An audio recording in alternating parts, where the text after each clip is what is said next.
Assalamualaikum warahmatullahi wabarakatuh. Selamat datang di video kami. Di video kali ini, kami akan menjelaskan tentang struktur dan fungsi enzim. Sebelum kita masuk pada struktur dan fungsi enzim, kita harus tahu dulu apa itu enzim. Enzim adalah protein yang mengkatalisis reaksi-reaksi biokimia. Enzim biasanya terdapat dalam sel dengan konsentrasi yang sangat rendah, di mana dapat meningkatkan laju reaksi tanpa mengubah posisi kesetimbangan.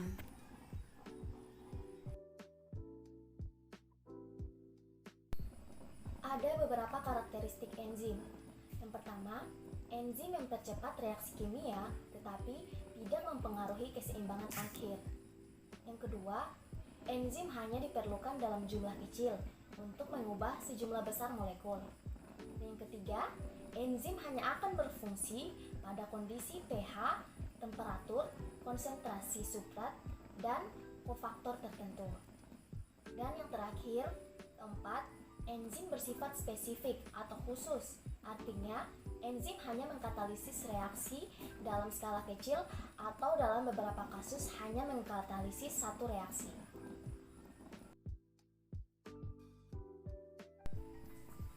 Selanjutnya, mari kita bahas struktur enzim.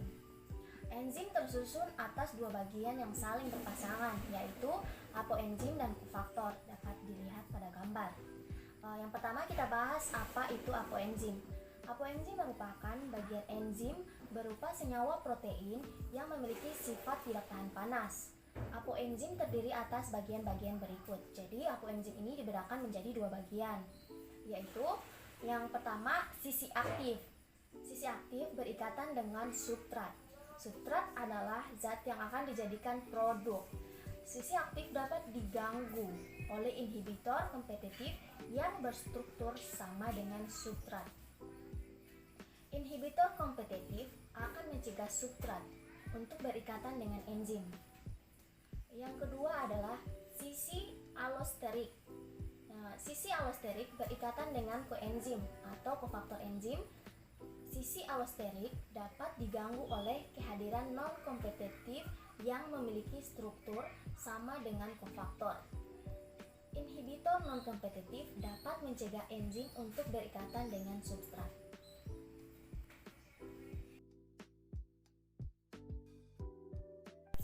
Struktur yang kedua yaitu kofaktor atau aktivator enzim.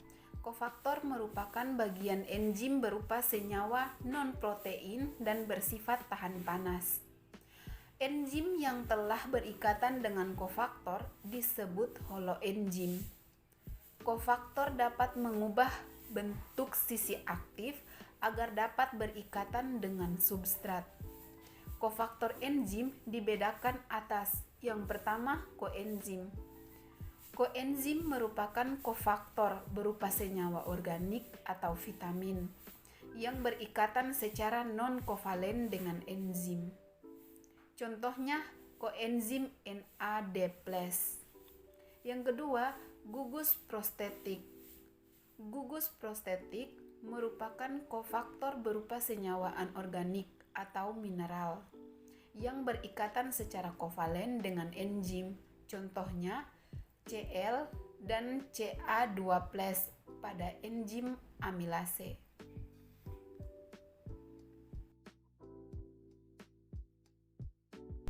Berikutnya masuk pada fungsi enzim.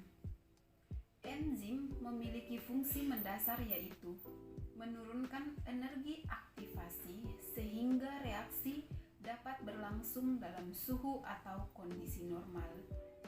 Dengan kata lain, enzim berfungsi sebagai unsur katalitik atau sebagai katalisator dalam suatu reaksi. Dalam melaksanakan katalisis, ada 4 langkah yang dibutuhkan enzim, yaitu yang pertama, substrat berikatan dengan enzim.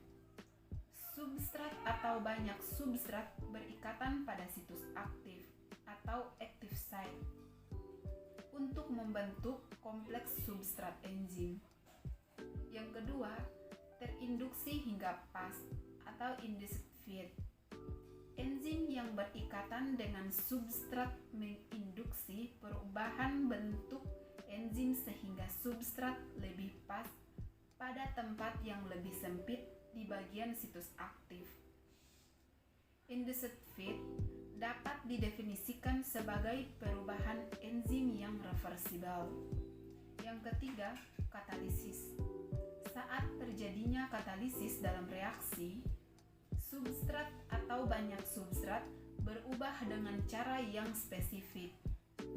Contoh dengan memodifikasi kimiawi, pembelahan atau cleavage, atau penggabungan substrat yang berlipat ganda. Pada langkah katalis ini terdapat dua macam jenis, yaitu turnover number atau pergantian jumlah dan bidirectional atau dua arah. Pergantian jumlah yaitu katalis terjadi sangat cepat sehingga satu molekul enzim dapat mengubah lebih dari 1000 molekul substrat per detik. Sedangkan dua arah yaitu enzim yang sama mengatalisis reaksi tertentu dalam dua arah ke depan atau sebaliknya. Yang keempat, langkah terakhir, produk dilepaskan.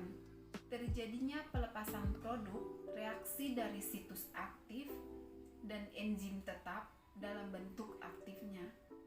Enzim selanjutnya dapat meninggalkan situs aktif dan digunakan kembali dengan substrat yang baru.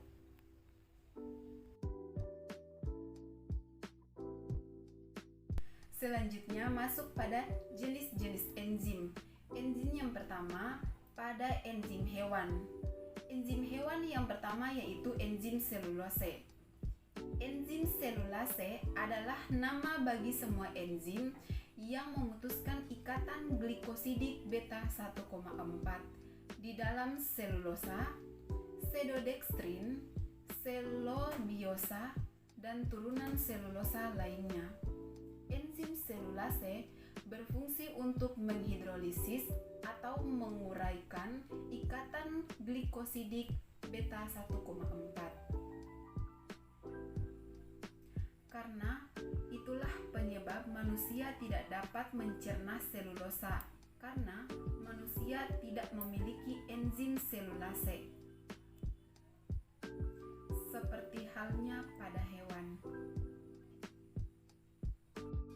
Selanjutnya, yang kedua yaitu enzim tripsin. Enzim tripsin merupakan jenis enzim protease, yaitu enzim yang berperan penting dalam proses pencernaan protein yang berasal dari makanan menjadi asam amino penyusunnya untuk kemudian dimanfaatkan oleh tubuh.